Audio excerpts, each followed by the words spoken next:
southeast, when we get that notification, about half the people panic and the other half just prepare.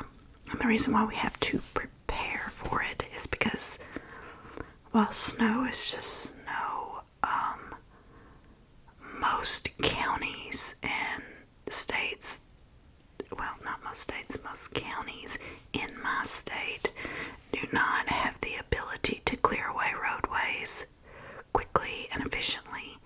For that, they're not going to purchase equipment to do that when there's only a chance of it happening once a year, maybe once every 2 to 3 years.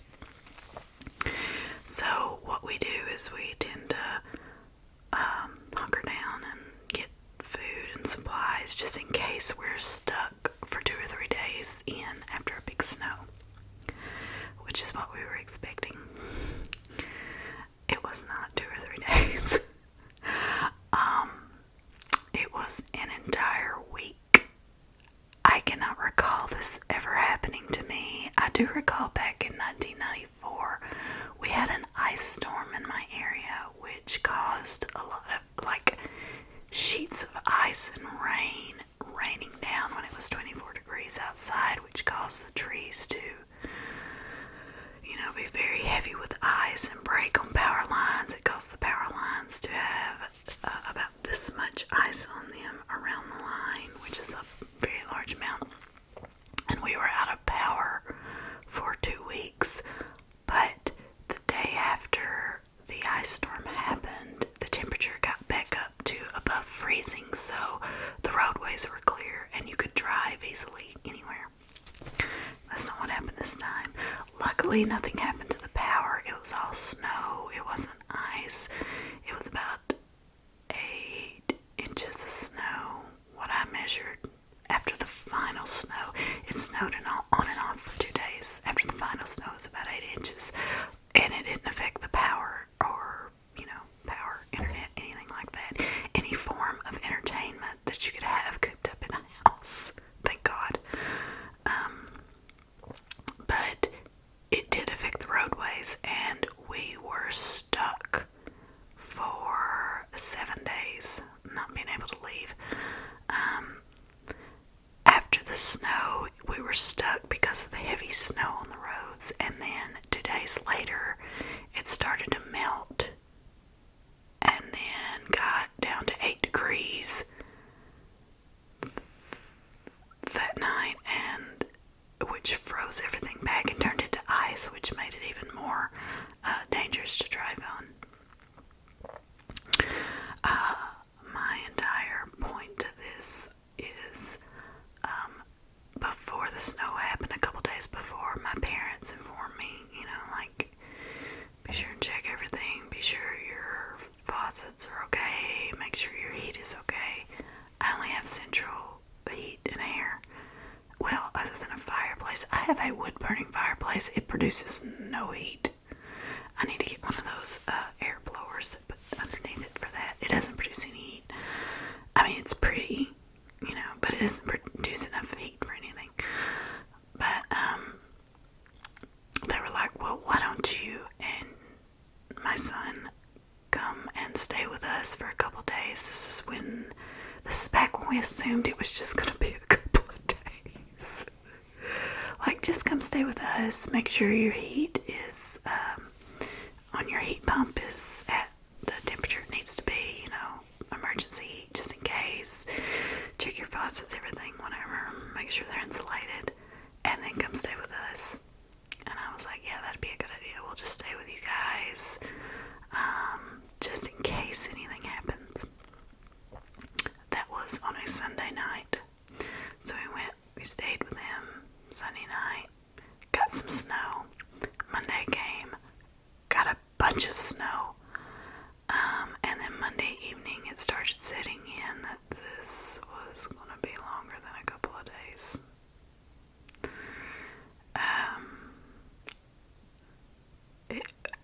There was nothing wrong with it. I just did not expect to spend that much time with my family. So, after day 2, which was Monday, and at my work, because we did not have any power outages or anything like that, because I work at a public utility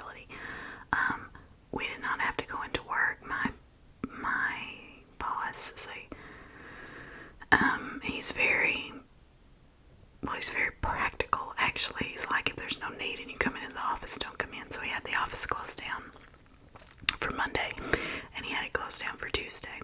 Okay, great. I do not have a 4-wheel drive SUV. I have a 2-wheel drive. But after this week, I'm considering getting a 4-wheel drive.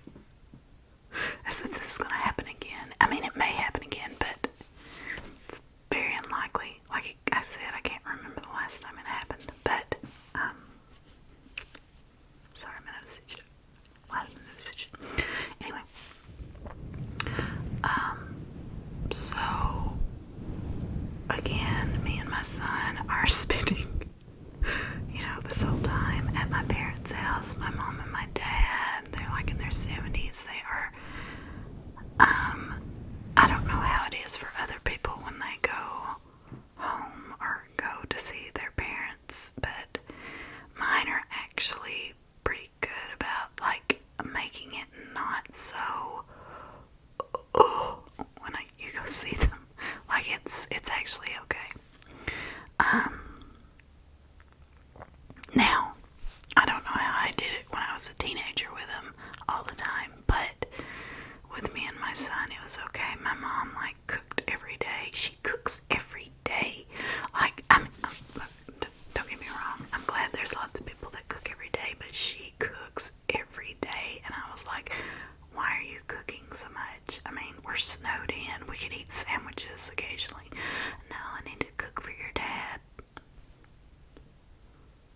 No, you don't. But, I mean, and my dad is not like, like, you need to cook for me every day. He's kind of like, whatever. But I guess that's just a thing with him. It's kind of sweet, actually. But, okay, so Monday goes by.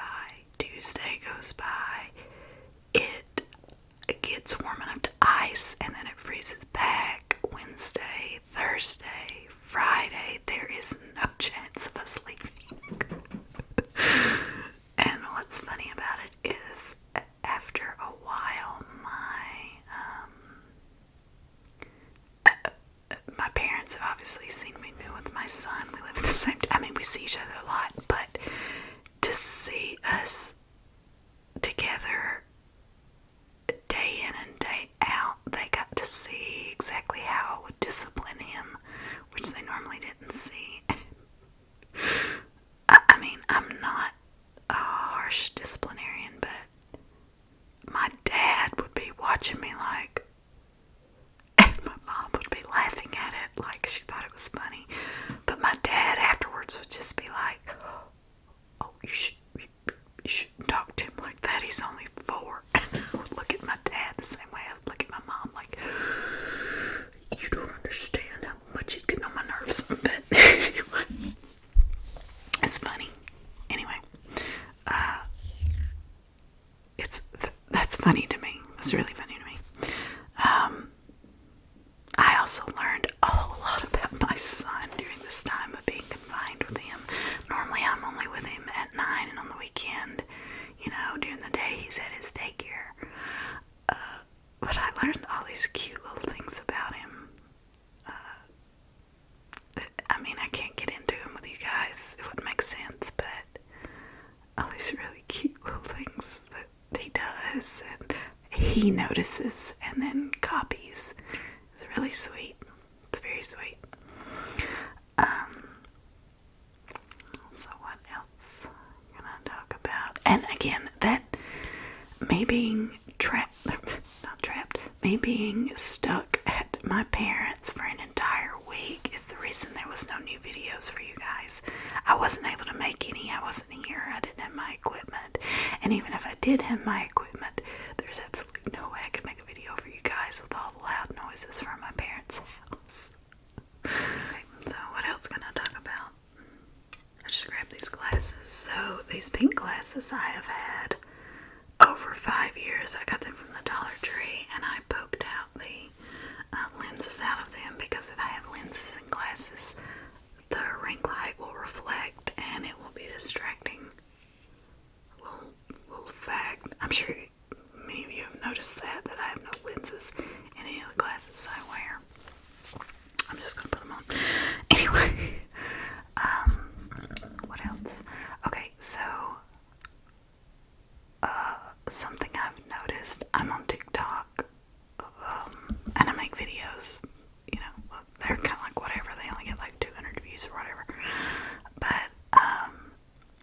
I've noticed something with my age group. If you are a millennial and you have always been this person that uses comedy to just relate to someone and to just relieve stress, there are lots of us on TikTok. And there is so much, like, that's all my TikTok is full of, is my age group with comedy, and I love it so much because it's so funny. And the only people laughing at it may just be us. It may just be other millennials laughing at it because the younger generation is like, what are you doing? And the older generation doesn't get it.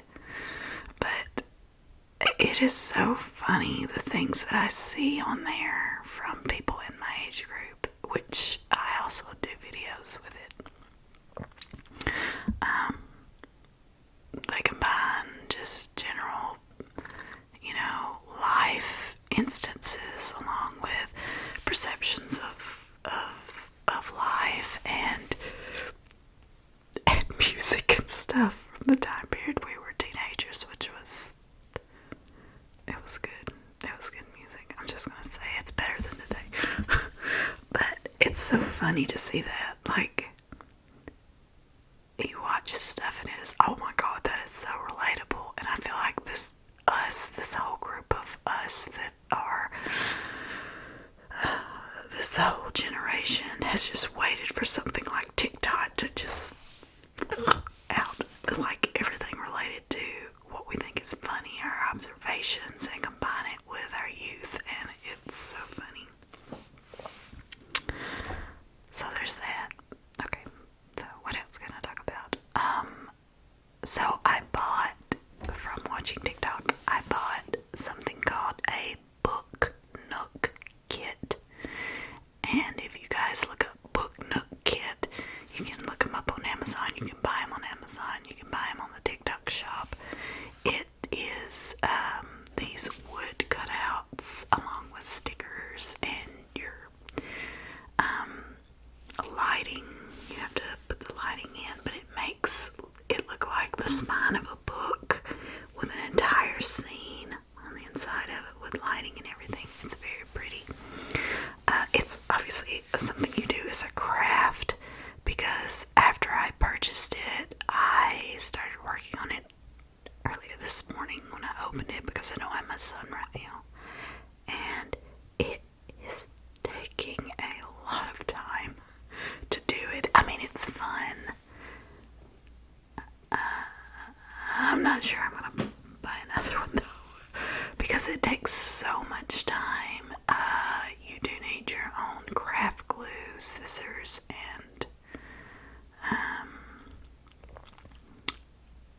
well, that's really all you need is craft glue and scissors, and you can do it, but it is taking so much time. I thought about doing a video for you guys, like with the camera looking down at it as I'm doing my hand movements, and then maybe talking to you like I am now, but I am so slow at it that it would not be that enjoyable, and then sometimes I have to stop and leave and go do something else. But I will show you guys a video once I have it finished. It'll probably just be a YouTube short though, because once I make it, you can just look at it and that's about it. But I don't know, it's a really fun little hobby, but it's not that, it's very tedious. It's very tedious. But it's fun to do. Anyway. So what else can I talk about? I don't really have anything else. Like I said, there's not much going on in my life. There's never much going on in my life. And if there is something going on that's like controversial or a problem, I'm not going to talk to you guys about it, because I want this to be just a relaxing, channel. But nothing's going on other than I was snowed in with my family for over a week. I did a Book Nook kit, and I am enjoying watching millennials on TikTok. That's it. But I hope that at least this rambling has helped some of you relax. They've always helped me relax. I don't know why that is. I start out listening to a Ramble video. Like, I start out listening to it, like actually listening to what the person is saying. And then as I go along, I stop listening and I just hear the words. And it puts me at ease and makes me go to sleep. So I hope this maybe is doing that for you guys. And I'm going to take off my glasses with no lenses and put them over here. And I hope you guys have a great night. And I will see you soon with another regular ASMR